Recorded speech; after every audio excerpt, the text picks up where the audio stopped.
খাগড়াছড়িতে দিন দিন জনপ্রিয় হয়ে উঠছে বিদেশি জাতের আম চাষ।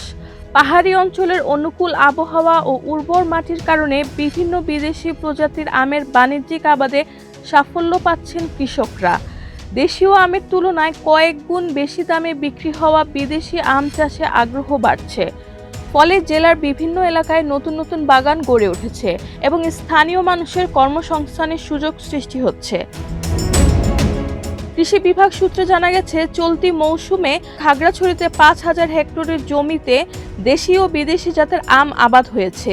American Palmer, Miyazaki, banana mango, Chiang Mai, কিউজাই, red lady, apple mango, Dokmai ও কেসিংটন প্রাইড সহ বিভিন্ন বিদেশি জাতের আম চাষ করে লাভবান হচ্ছেন কৃষকরা। বিদেশি জাতের আমের বাজার মূল্য বেশি হওয়ায় অনেকেই এ চাষে আগ্রহী হয়ে উঠছেন।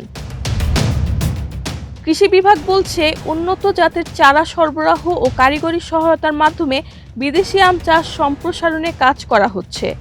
চলতি মৌসুমে জেলায় ৬২,১৭৯ মেট্রিক টন আম উৎপাদনের লক্ষ্যমাত্রা নির্ধারণ করা হয়েছে। তবে উৎপাদনের পর বাজারজাতকরণের নানা সমস্যার মুখে পড়ছেন বাগান মালিকরা। অভিযোগ রয়েছে, বিভিন্ন জেলায় আম পরিবহনের সময় একাধিক স্থানে টোল দিতে হওয়ায় ব্যবসায়ীদের আগ্রহ কমে যাচ্ছে। এতে উৎপাদকরা ক্ষতির আশঙ্কা করছেন। বাগান মালিকদের দাবি, অতিরিক্ত টোল কমানো বা বন্ধ করা হলে আম বিপণন সহজ হবে এবং কৃষকরা আরও বেশি লাভবান হবেন। রেহানা বেগম, প্রজন্ম ২৪।